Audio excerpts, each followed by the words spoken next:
It's great to be on. Yeah. Yeah. Well, Everybody. yeah, thank you, Abby. Yeah, good morning, and thank you for being with us this morning. I know there's a couple of people who come in regularly at the 10 o'clock time, so we're very grateful for you because we know we're talking to somebody then and just feel, I don't know, just the importance of ongoing connection no matter what in this crazy time where it feels like such a throwback for everybody to a time that we thought we'd left behind. And I guess the message is it wasn't left behind. It needs some more healing. It needs some more work, right? So this morning, Abby, would you like to introduce our wonderful guest? We're so excited to have a guest this morning. Excuse me. I'm so excited to introduce all of you to LaShawn Howard. LaShawn is the Assistant Director of the Family Learning Center in Boulder. She is an educator, a certified personal coach. She recently joined the Turning the Wheel board. She is a beautiful advocator, and personally, family learning is one of my favorite places to work. And it's been such an honor to get to know LaShawn, connect with LaShawn, and grow this relationship. Yeah, I was looking at LaShawn's word, life vision coach.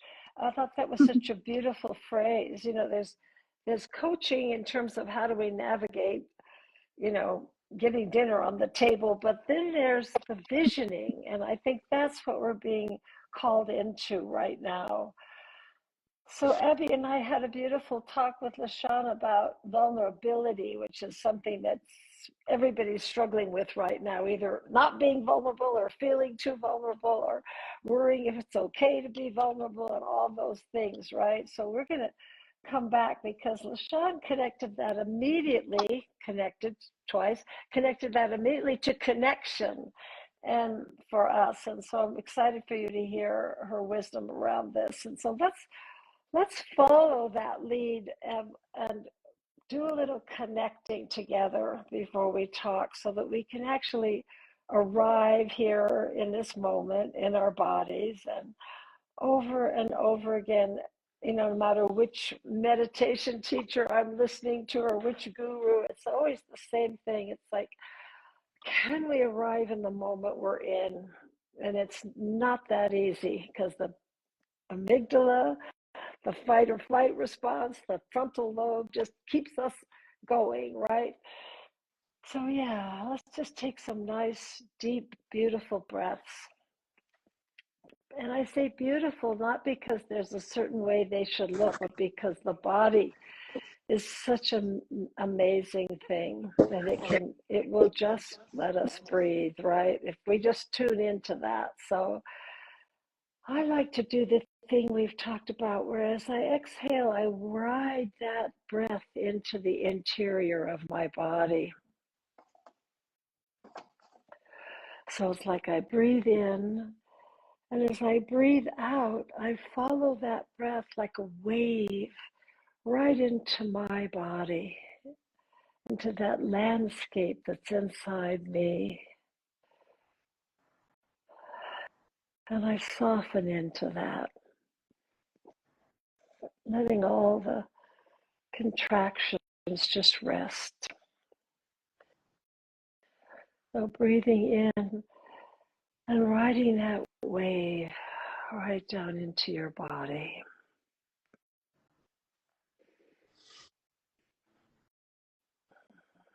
And letting that nervous system have a moment to rest. So it's like connecting my body to my body. It doesn't have to have any cognitive meaning. I don't have to fix anything or know anything. I just come home and rest in my heart knowing. Let my breath carry me home. Let my heart open and soften my whole being.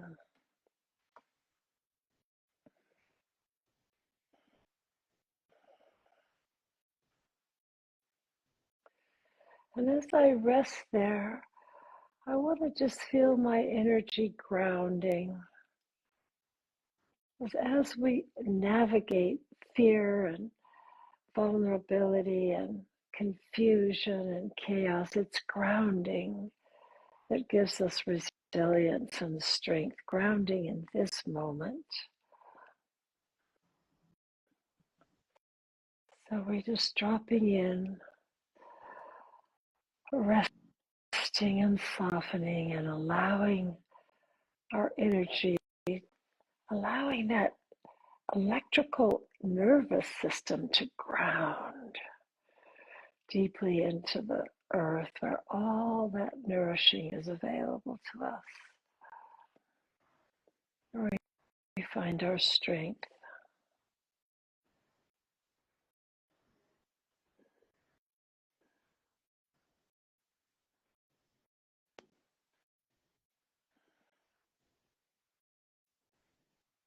And just for a moment before we come back, just to allow yourself a self-appreciation, something that's you really like about yourself, something you see about you that is good and true and beautiful. Yeah.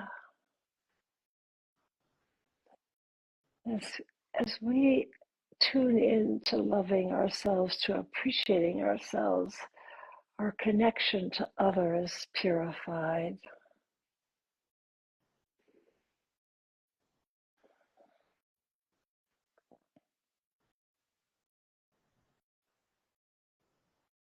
And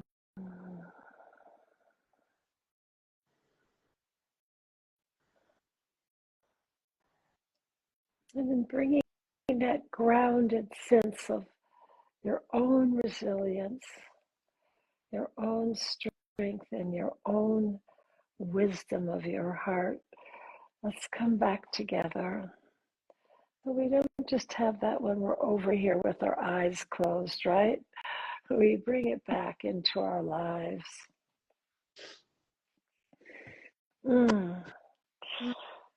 Wow, I feel more present for sure. I was still worrying about whether my hair looked okay on the video when we started. It's like, that is not anything I want to put my energy towards in any significant way, right? Yeah. Well, so let's open this up, Abby. You and LaShawn. What do you want to ask LaShawn? Yeah, just well, anything that came up for you during that, of course. And just when we talked last, you had such beautiful thoughts about vulnerability and connection. And I'd just love for you to share that. Oh yeah, sure. So what came up for me was during that grounding exercise was just how connected we can actually be. Because I felt connected to you and everyone who is involved in the connection of the breath and the connection to the body and how important it is to be open. And that's where vulnerability comes in. Vulnerability is an openness. And I think that's, the openness of the chest, the openness of the heart. And I think it's really important for us to be open in order to connect. And that is the whole inviting of the breath into the body and the expansion that comes with that. So that's what came up for me. And then the vulnerability is also, I think, an important ingredient to connecting, not only to ourselves, but to others.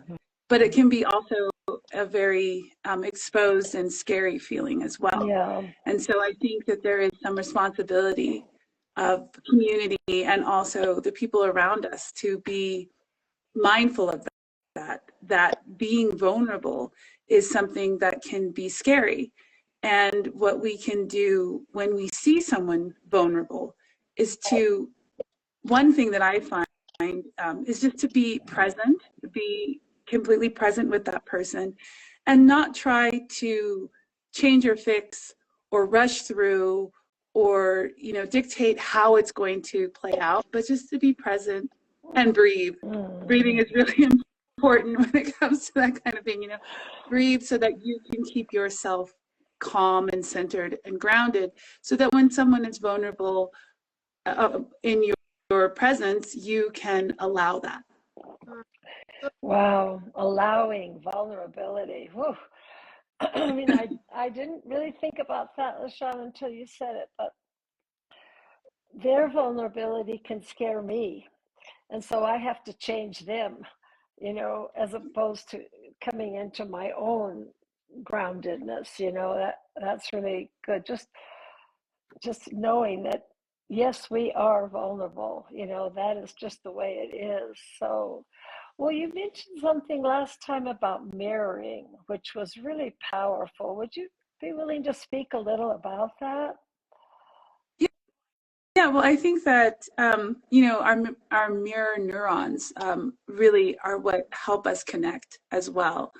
And when we can mirror to another person, you know, vulnerability, compassion, and rather than judge or really get into your own feelings or reaction to what is happening, but rather just taking the time just to see the person. I think that when we mirror, we see and reflect. So we can reflect back that humanity, that openness, that vulnerability, but we can also reflect back other things as well if we're unconscious. Like we can reflect back fear, we can reflect back disappointment, judgment. So I think it's really important when we are connecting with others to let go of judgment and be open to curiosity and what's happening, and allowing ourselves to reflect back what we see in that person, what we appreciate in that person, and then also notice that they are a mirror too, when they can reflect back what is happening with us or what is happening in the moment.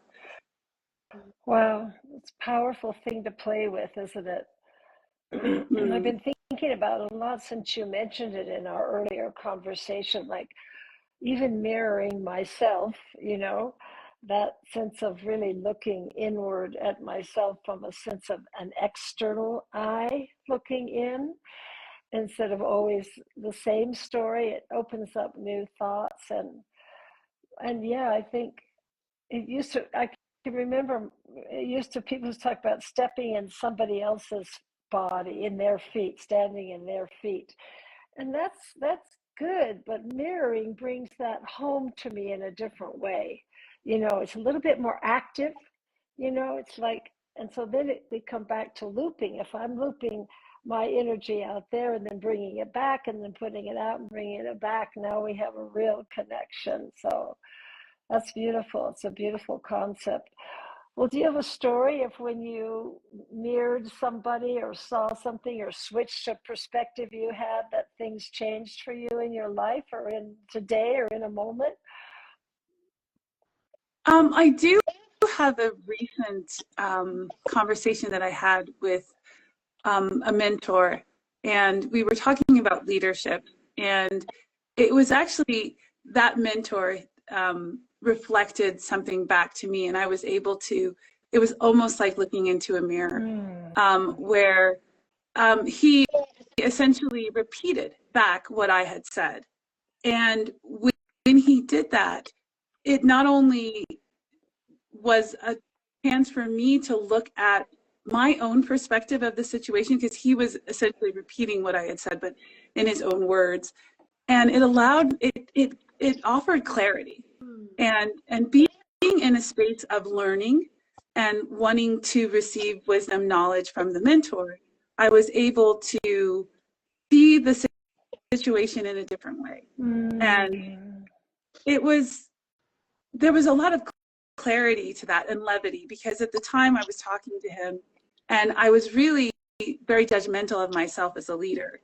And when he reflected back what I was saying, and he also was able to add in his own observations, I saw a bigger picture. And it wasn't as myopic as it was when I was looking at it from a kind of critical lens, like, oh, me as a leader, I don't think I fell short here. But he reflected back in a way that was like, oh, I didn't see that, and I didn't see that. It was a really clarifying moment, and that's Wow. the most recent experience I've had with mirroring. Wow. Oh, that's so deep. I mean, you brought in so many concepts there. Lenses. What lens are we looking at others through? What lens are we looking at ourselves through? The whole issue of self-criticism, which if we're into that, we're going to put that out. We can't possibly radiate love if we're radiating energy of critical self. I mean, there's so many things in there. And on top of that, in terms of what we are looking at today, connecting with mentors, listening to other. You said you were open, because he's your mentor, to have those resources, especially in these days. Who can we connect with that we know will reinforce our goodness, and that will also bring some new ways of looking at things, right? So that's a very rich story, and like a lot of energies of that we are working with all the time, aren't we? How do we actually come back to appreciating and living in this being that is us, right? Well, Abby, you haven't had a chance to speak. Abby's been struggling with a bad cold, so she's Oh, getting well. These colds have been bad lately, but I know you have something to offer. You always do. Yeah, something LaShawn said earlier made me think of this story. And it was when you were talking about the vulnerability piece and offering someone presence. And I remember this interaction I had with a friend, and she was really upset about something. And she was, kind of going on this rant to me, and she was very upset.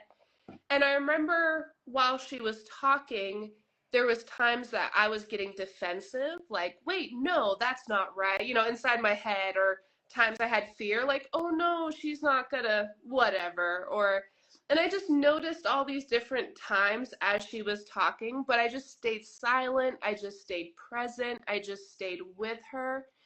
And by the end of it, everything was totally fine. It was all good, right? She had come to this beautiful place. And I was like, wow, really just offering this presence with that, that looping of love, that vulnerability, got us to a really beautiful place. So that's what had popped up for me when you were talking earlier. And it was such a powerful experience for me.